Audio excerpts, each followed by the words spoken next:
Well, first of all, I wish to thank Karin and Jeremy for inviting me to be with you today. And I also wish to thank Sloan for such a nice talk before me, which really combines perfectly with the period I will be talking about, which is immediately before hers. I put two titles here because I wasn't sure exactly what the talk was about, but you will judge yourself. So,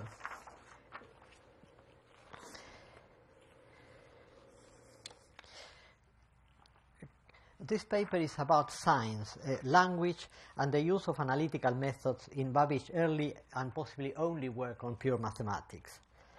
I will consider in some detail his work on functional equations, a topic for which Babbage tried to build a system of science, a language, or an algebra, if you like, suited to the solution of problems in the field.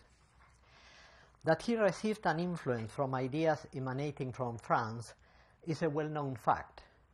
I will attempt to show that in this influence, the philosophical rather than the mathematical element was predominant. The influence he received originated from a group of philosophers who, through their discussion of methodology, managed to attract the attention of a number of very distinguished scientists of the time, in France and abroad. They offered epistemology that seems to cover a very wide horizon of knowledge, including mathematics, from which, particularly from algebra, they in turn acknowledge an influence. The group was called the Ideologues, and their ideas, of which I will attempt to give a very brief overview geared to the needs of this paper, articulated around the question of language in algebra. Condillac, regarded as a member of the first generation of that school, proposed a scheme that relates algebra and language, or more generally, linguistic and the analytical method, with science. Destutt de Tracy, the systematizer of ideology and a disciple of Condillac, made a critical analysis of his mentor's ideas and reduced significantly the hopes he had placed on the possibility of constructing a scientific discipline through a linguistic structure, pointing perhaps for the first time to some essential difficulties. And I think this is a point, a breaking point that will play some role in this talk. It was at this inflection point in time, in between two different views on the relations between language and the analytical method, that Babbage produced two most interesting papers on the solution of functional equations and proposed a notation that was, if simple, also elegant and powerful. His methods are designed to solve functional equations that were still revisited much later, up to the 1940s, and still without any resemblance of a systematic approach as you can find in Babbage. I will give a simple example of this technique later. Although Babbage's work on functional equations is referred by Pinkerle in a half-page in his article published a century later in the Encyclopédie in 1912, the method did not make it into some of the leading works on functional analysis, such, for example, Axel, or the collection of functional equations in the last part of Kamke's first volume. They have also attracted little attention from Babbage's careful biographers. Although he later returned with greater moderation to the consideration of notation in more general papers, in which he quoted with respect one of the leading figures of the French Ideologie, he abandoned the field that seems mathematically fertile. My implication is that not only Babbage was attracted to the field through a philosophical rather than a purely mathematical import, but that the Destutt de Tracy critique of Condillac's dream may be an influence to be taken into account to explain his desertion from the field. But I will begin referring to Destutt de Tracy's extensive treatise, Elements d'Idéologie, which is this book. You may notice, by the way, that he's very proud that he's a member of the American Philosophical Society. The book is not as big as it looks from there. Actually, I got a very I made a mess with it.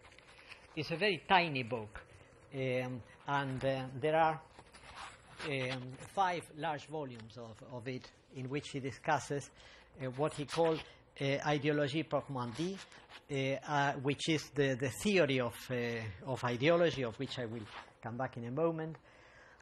Then he discusses grammar and then logic. Later on, in a second part, he discusses what he called la volonté, that is the questions that arise from the actions of man, and in a third part, sciences, particularly the discussion on bodies and their properties of physics, properties of extension or geometry, and the last part on quantity or calculation. The first 2 parts were published, but the last one was never published.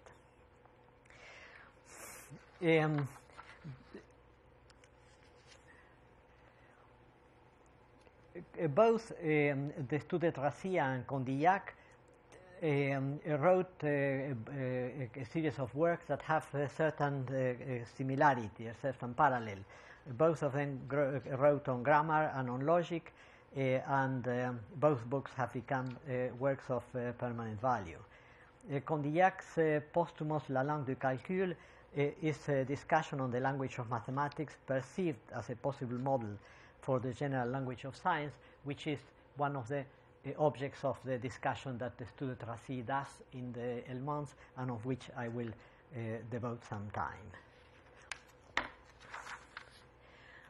The ideology is a very wide philosophical movement developed over a third of a century between 1780 and 1815, and it's not an easy matter to define as any movement that developed over such a large period of time in a few words. If you consult the Dictionnaire de l'Académie or Littré's comprehensive Dictionnaire philosophique, they will go very little away from saying that the ideologues is a philosophical group concerned with the ideas, the science of ideas, more precisely with the origin and elaboration of ideas, a definition that was often repeated in the later secondary sources and has become a short but questionable characterization of the school. In one of his works, the Destutt de Tracy made a critique of Kant. De la métaphysique de Kant is the title of the work, and he's a bit more explicit about the objectives of the school. He wrote that the methodology of his school is essentially to observe facts with the greatest scrupulosity, not to take consequence without a full certainty, never give simple suppositions the consistence of facts, and not trying to link truth unless the linkage is natural and without gaps. To declare with frankness that one doesn't know, to permanently prefer an absolute ignorance to an assertion that is only probable. The main point in this declaration of desires, which could be subscribed by almost anyone, is really the insistence on the question of linking without gaps, the question of using the analytical method, which is a characteristic point really about this school. I mean that the distinctive characteristic of the movement was the insistence on the power of analysis, which was made into their main epistemological tool. Language is viewed from the perspective of a theory of science and was a natural complement and an auxiliary to the realization of the analytical tool in terms of symbols. Even if accepting that the school was in its infancy, in its development, there is an attempt to try to construct a theory of science, something on which I will return in a moment. Of course, in this perception, we must take into account that Condillac first and Destutt de Tracy afterwards take a lot of guidance and ideas not only from Condorcet in France, but also from Hobbes and Locke in England, and as well as from Kant in Germany. And the attitude they have towards Kant is always very confusing, very hesitant, in that on the one hand they accept a number of ideas that Kant has put forward, on the other hand they reject him as a Platonist, an accusation perhaps unjust that was very common in the French philosophical school of the time. There is also a scientific view of an ideologue, which I think I should quote. I should quote 3 or 4 definitions of what ideology is, taken from the Etudes de Tracy, which is perhaps one of the best way of getting an idea of how they saw themselves. He says, and I'm translating, one will never be a true ideologist without being before a physiologist, and consequently being a physicist and a chemist. It's important to be an ideologist to be able to read in several languages, and to be able to know something about a particular language, the language of quantity, that is algebra, and also to try to deal with the theory of generation of ideas, which means being at the same time a grammairien and an algebriste. Finally, it is important to refine intelligence and sagacity in order to operate with our mind in the better circumstances.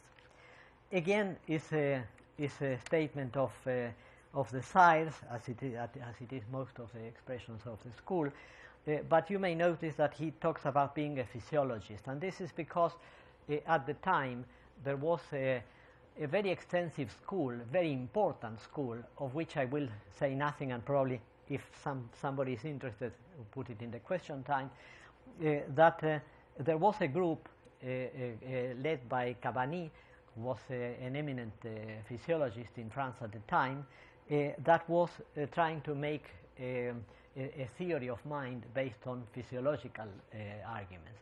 It's one of the very first occasions in which experimental science began to be used theoretically with some reasons.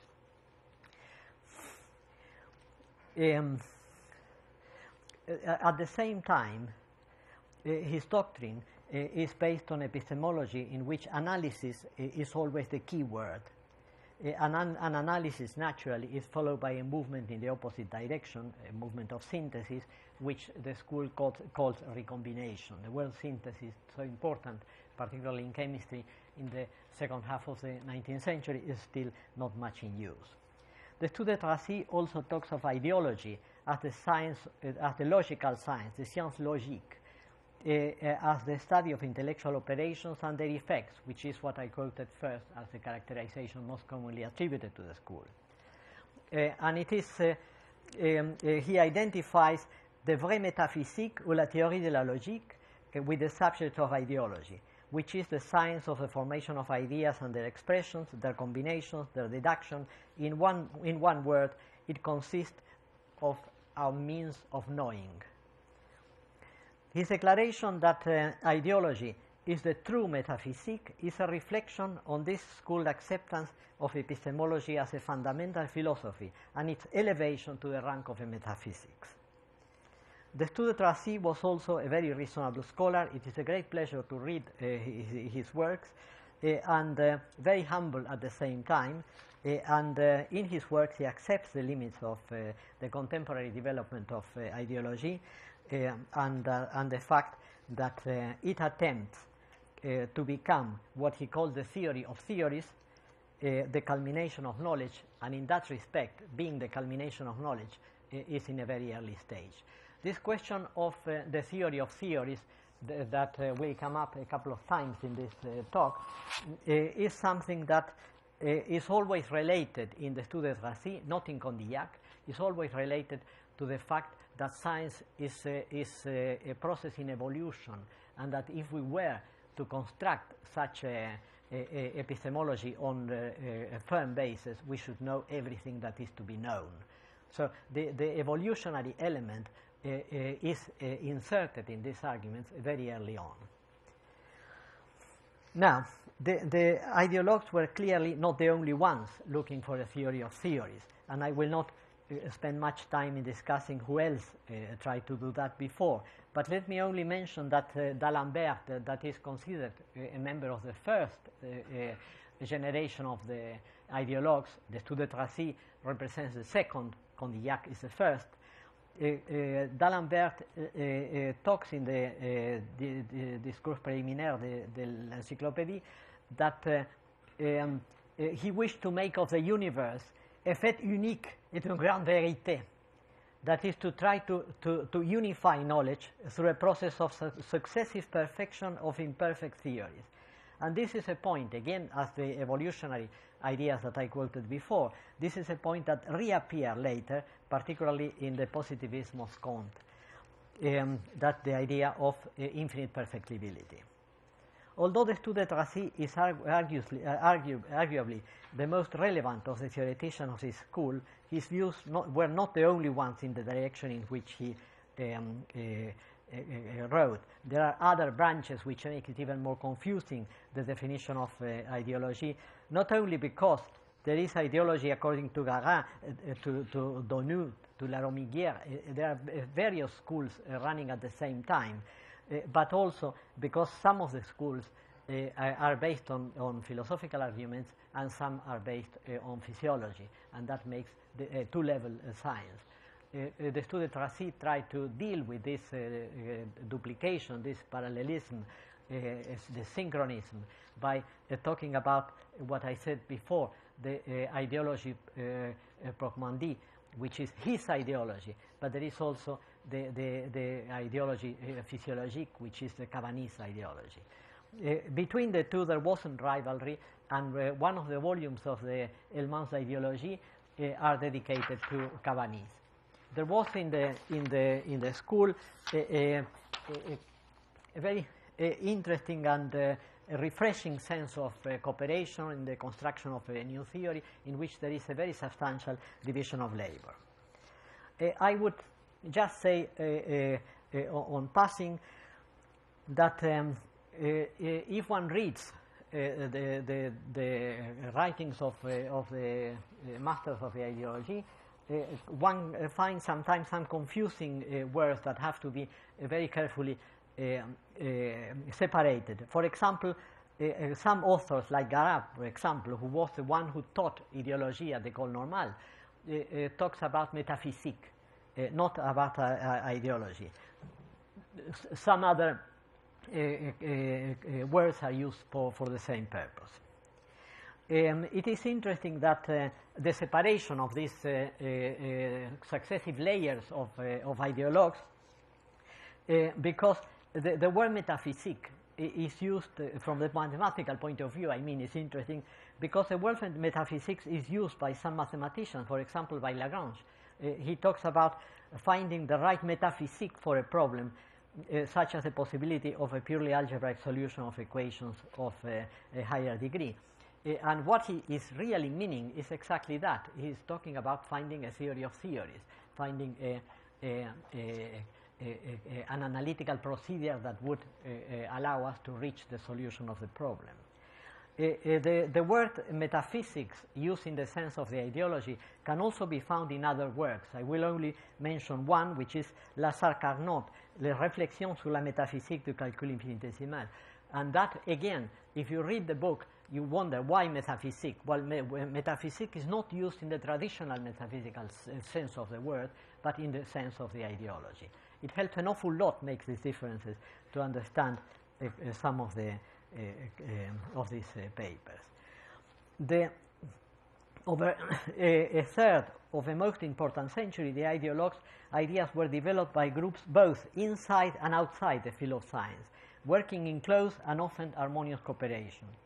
Among the exact and natural scientists associated, at least in some period of their lives, with the ideology movement were Berthelot, Biot, Lacroix, Lamarck, Laplace, Lagrange, Lavoisier, and Monge. The influence of the school was also remarkable among a group of scientists that were endeavoring to make of medicine a more science-oriented subject, and this is what I mentioned before of Cavani, and in the same line were working Barthès, Bichat, and Pinel, all of whom are the high luminaries of medicine as Lagrange or Laplace could be in the exact sciences.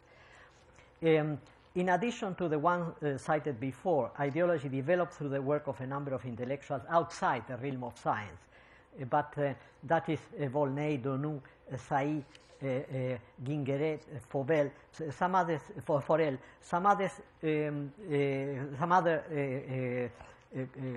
scholars, the work of which I will not be considering in this talk.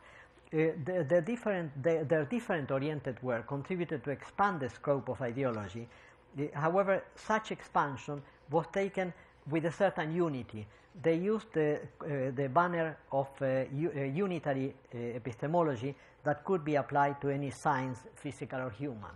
And precisely the most important work for which Cabanis is remembered is the report on the relations between the physical and the moral, one of the leading works on the history of medicine, in which he tries to understand the possibility of making morals out of a physiological theory. The efforts of these scholars and scientists, mainly Cabanis, to produce a theory of understanding and a scheme on the function of the mind, both from the purely philosophical side, but in their case also from that of the new emerging experimental physiology, contribute to draw attention to essential traits of mind as well as to possible ways of functioning of the brain. A scheme on the process of knowledge controlled through the input received by sensorial perceptors, which is the idea Condillac introduced, with essential information kept in an accumulator for further use and comparison, exchanging it with a processing unit, as we would say today, and if necessary, acting upon organs for external communication, is perfectly clear. This scheme, that is the scheme of the automatic machines of Babbage, is very clearly defined in the philosophical works of members of this school, particularly of Mendebiran. Of course, the name analytical machine that Babbage gave to his machine is reflecting precisely this idea, the fact that he is operating with the techniques and ideas of the ideologues. I will not be able to say much about the personalities of these people. Let me just say that Stu de Tracy was a comte. He was a member of the nobility, and as a member of the nobility, he was part of the État généraux. And he supported the principles of equity, justice, was in favor of the abolition of privileges, in favor of the liberation of French slaves in the colonies. As a military man, was under the command of Lafayette, and he, like Volney and several others, had contacts with the United States. Some of them even lived for a period in the United States, in the period between Jefferson and Adams. The Stu de Tracy was detained during the terror and liberated after the end of this period. There is an element that I should also make a reference to, that is the institutional impact of this school, because we really have an impact of the school not only through the writings that they produce, but also through some other institutions that affect us more directly. It was clearly a successful philosophical school at the time, perhaps the most important in France of the late 18th, early 19th century. But more importantly, from the point of view of the sociology of science, they are interesting because they had a serious intellectual influence over a large group of individuals that supported the analytical approach, and created an intellectual climate, a frame of mind that supported a consistent and systematic application of analysis to the advancement of knowledge.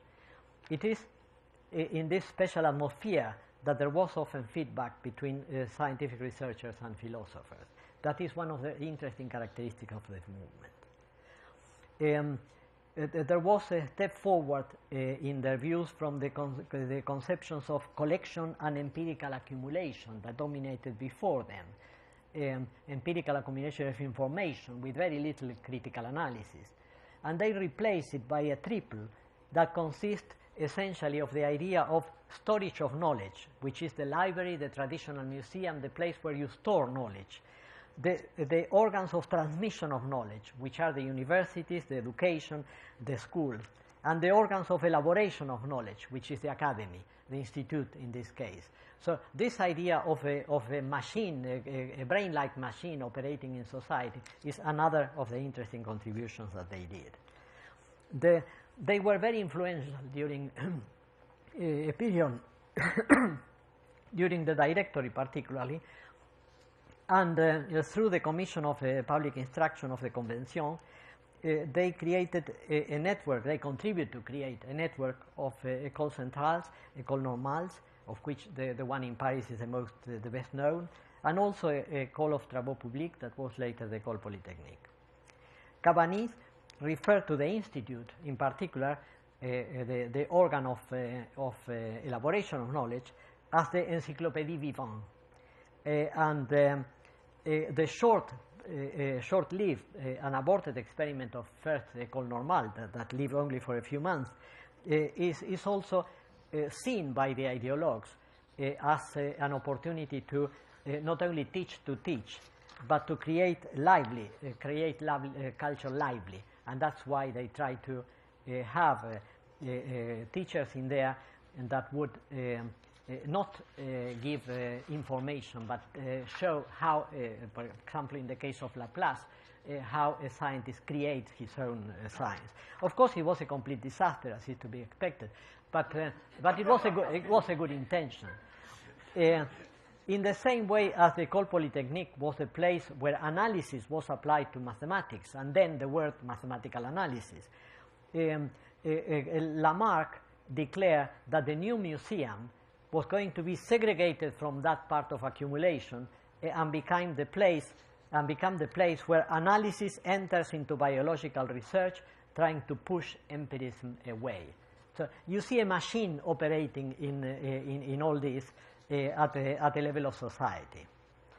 The committees are also interesting in that in order to be able to teach in Paris and outside Paris at the same level, they created a commission for textbook writing and commissioned some of the most prominent ideologues of the time. Many of the people who were ideologues at one time became spiritualists much later. They changed horse without much hesitation. But among the ideologists of the time were Lacroix and Biot. And Lacroix was given the task of writing an extensive treatise on mathematics to be able to teach mathematics in the same way all over France. That is the origin of the book. It's a direct consequence of the ideology movement. And the same is Biot's treatise on physics. The ideologues had the memoirs of the Institute as and other learned periodicals as the places where they published their work. For example, the study on Kant was published in the memoir of the Institute.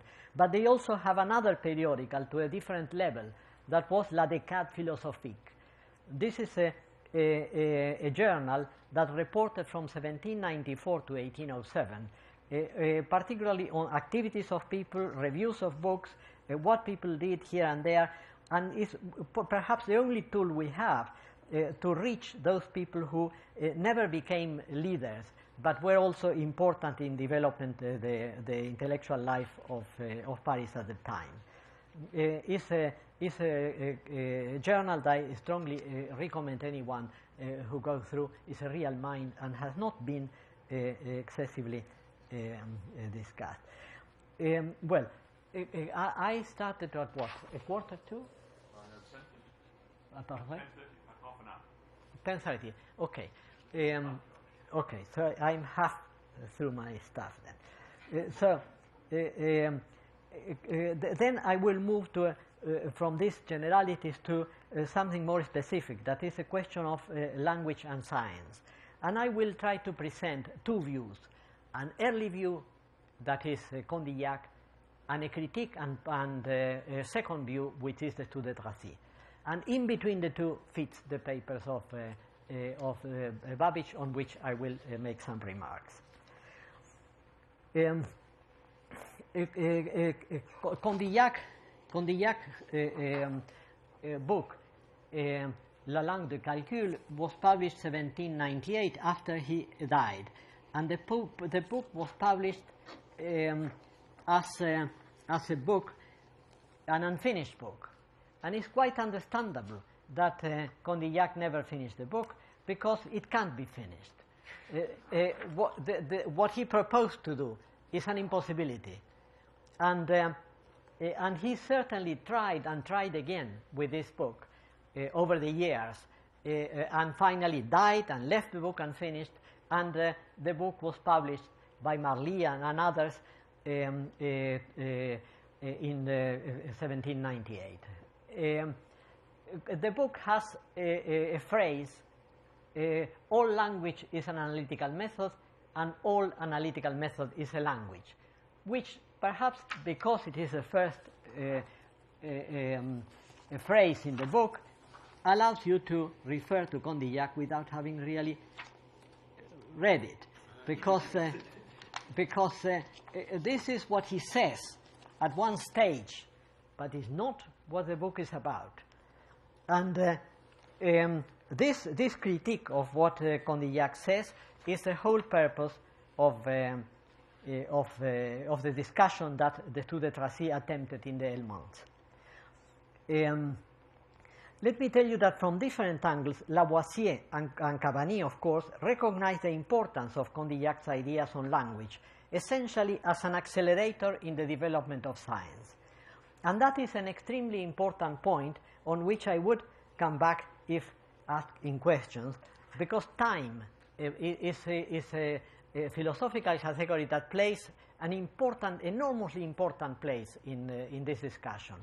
The question of analysis is one level of abstraction, but there is another level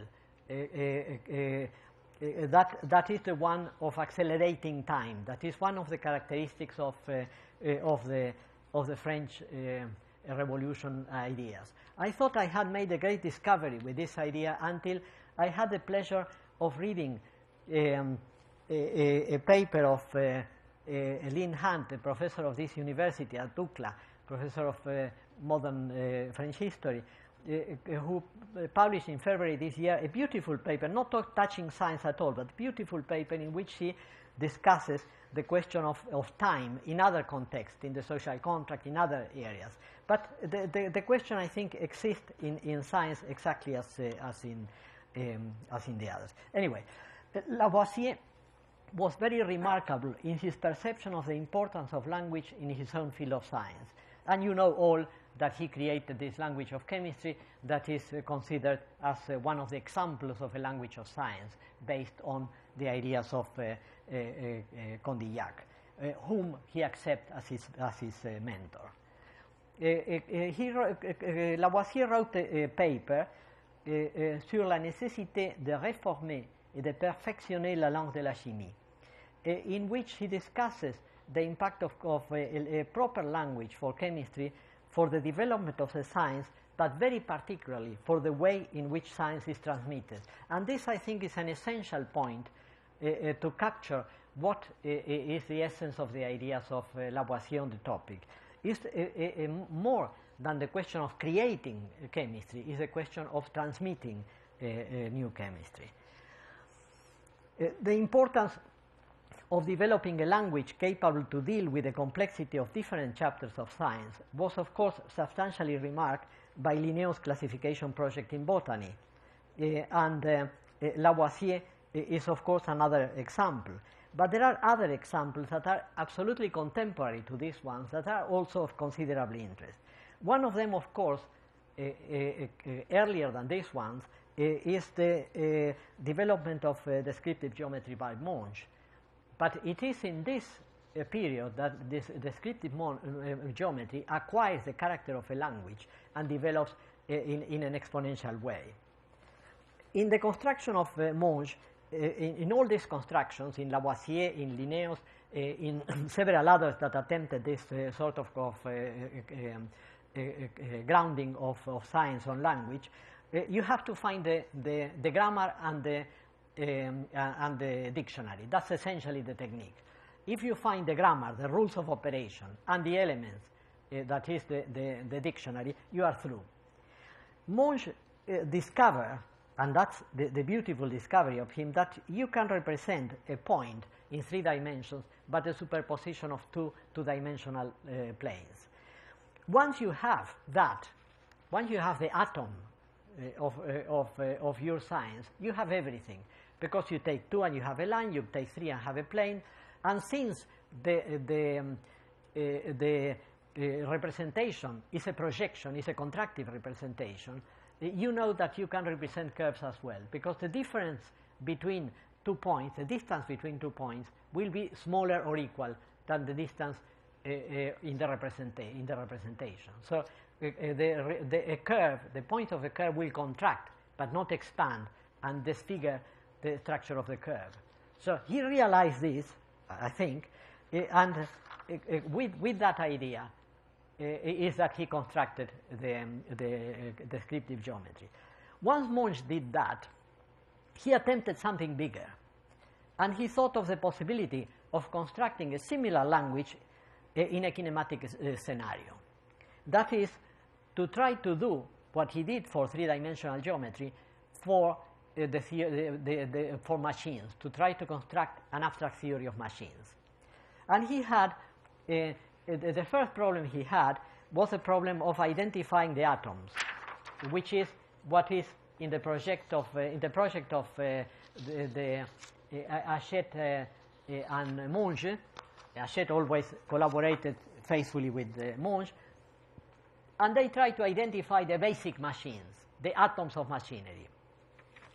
They found a certain number of machines, but their project was not really very interesting, and they charged 2 people, Lance and Betancourt, to produce a real theory or abstract theory of machines, a language of machines, which is this essai sur la composition des machines. Composition means interaction of machines.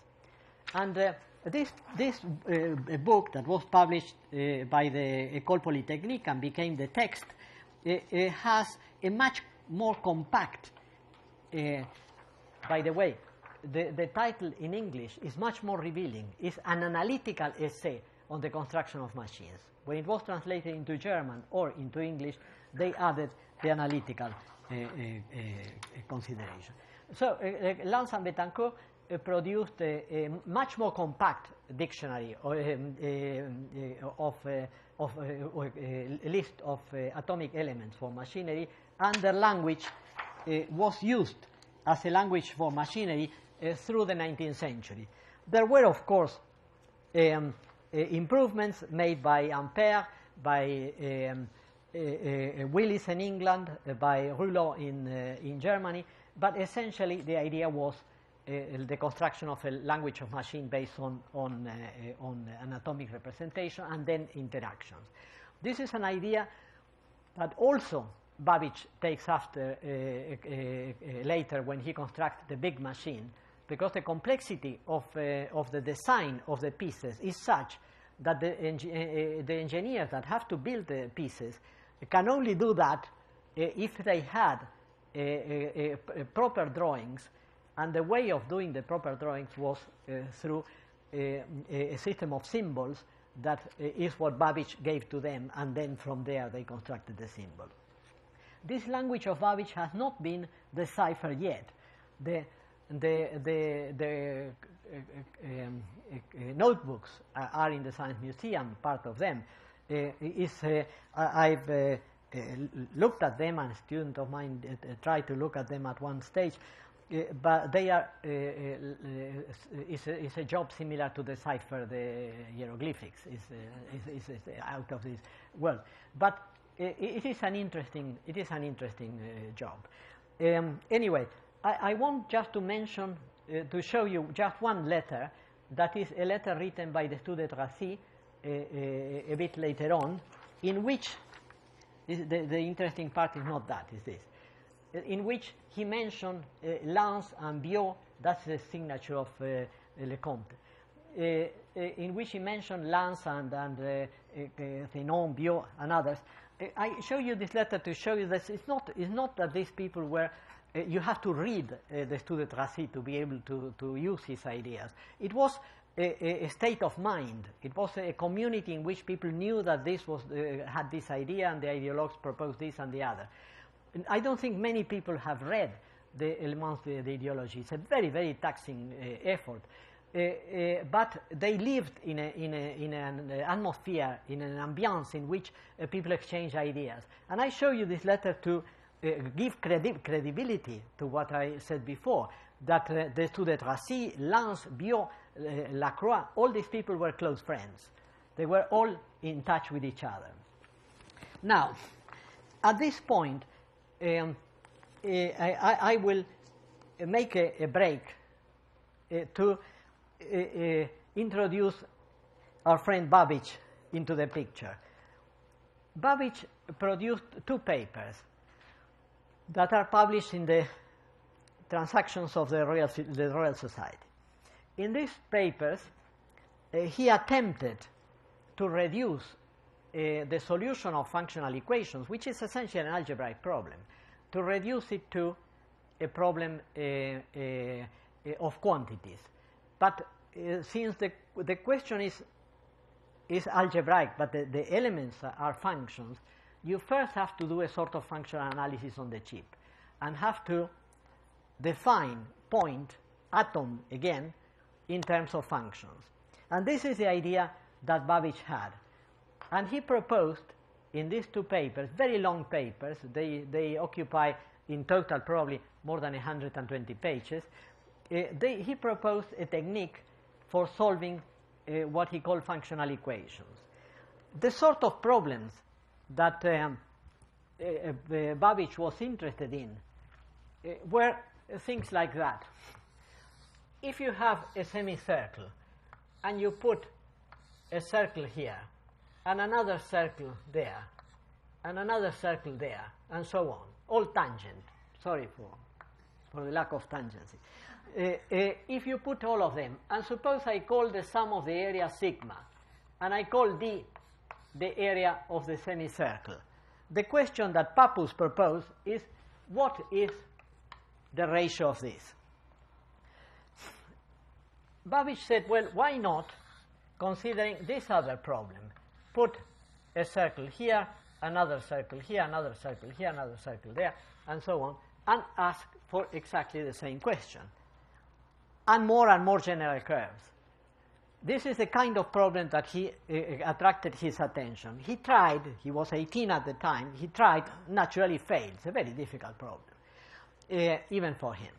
And not being able to get anywhere in this direction, he started thinking of making a big theory. As usually a mathematician confronted with a very difficult problem tries to make a big theory that may probably explain the whole subject. He didn't get that, but got some ideas by making functional equations, for functional equations, a sort of a language. I will not bore you with the description of the language. May I only say that the notation he used, alpha to the n, means alpha of alpha of alpha of x, the iteration of this. This is the only bit that will appear here. But he constructed a language a bit artificial in some ways and unnecessary, but a nice language. And tried to solve functional equations like this. What he did was this. He said, well, assume I have a particular solution. If I have a particular solution, then what I do is to introduce an arbitrary function phi and say if f is a particular, phi of f is a general. And solves some equations with this. For example, he solves the equation phi of x equal minus phi, and naturally the alpha here is minus x, and he gets that the function has to be quadratic in x to be able to satisfy the equation. Then he solves the same equation, but with a different technique, that is now assuming that the double iteration of the function reduces to the identity, and assuming that he again says, let me find a particular function to this particular solution, and then I will construct the final the general solution, and he fails. But at this stage, he was working a lot with symmetric functions, with combinations, with a lot of very interesting algebraic ideas. And he says, well, okay, I failed with that technique, but let me use another one.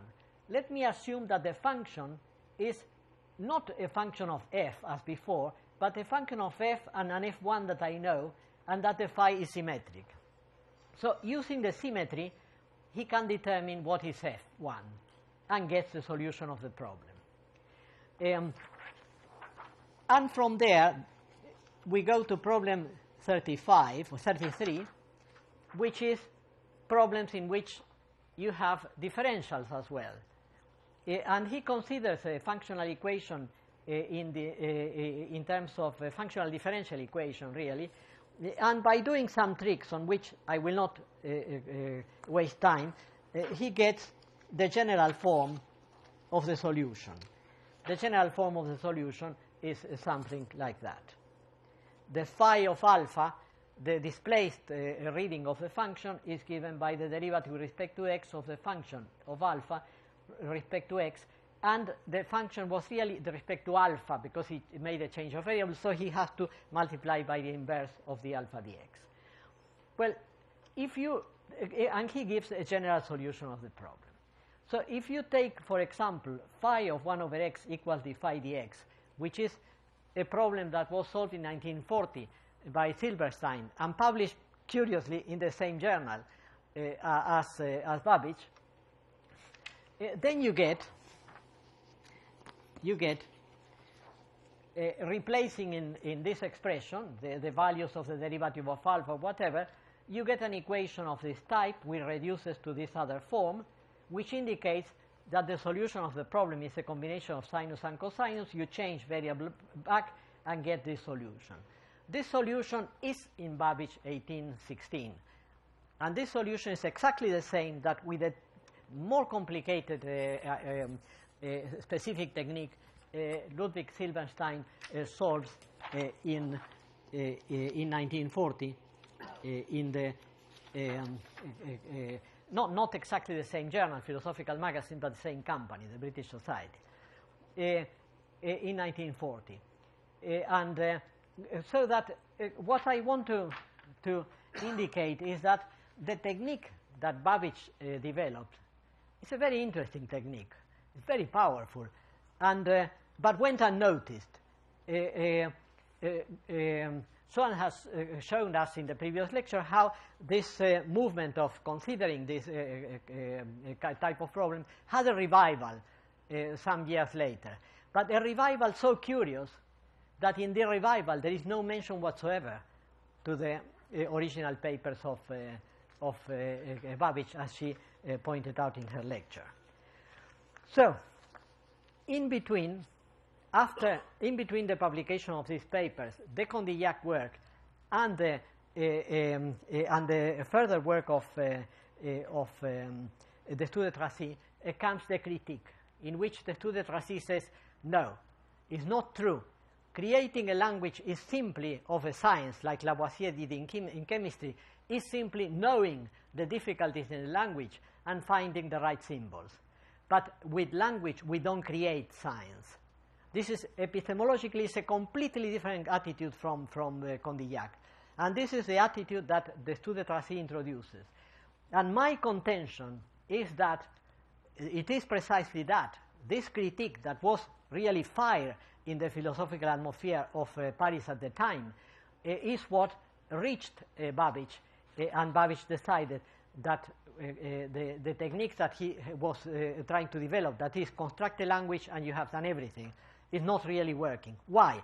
Because the complexity of his language is so extreme, that even if you try to master the technique and try to apply it, as soon as you go into function of several variables in which the displacement alpha x of this, the displacement where you read the function, is not 1, but you have function of x, alpha x, beta x, gamma x, etc.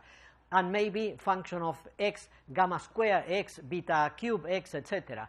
Then you have to use the equivalent of the symmetric functions, but become immensely complex from an algebraic point of view. So this is something that Babbage realizes, and I claim is one of the factors that made him abandon the subject and abandon completely a branch that was useful, was interesting, and unnecessarily neglected. Well, you can maybe, but how do you know that? Well, I know that because in 1924, Babbage published a third paper, which is on notation, and in this paper he refers explicitly to the ideologues and quotes de Gerandot, who was, together with the Tout de Tracy and Condillac, the three members of the second class that had a subsection on the origin of sensations, that was the ideology section, and he quotes de Gerandot with great respect, saying, well, you see what de Gerandot says. And what de Gerandot says is precisely a writing for which he won the Academy Prize, and is a work that for which the Tout de Tracy was the examiner, so that it was a true product of the school. And it is after the de Gerandot that Babbage constructs a critique of this system and realized that notation is a great help, but is not everything. So I think this may be a nice point to break. Thank you very much for your attention.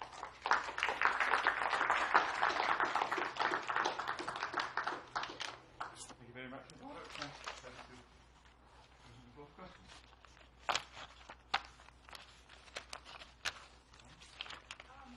Yeah.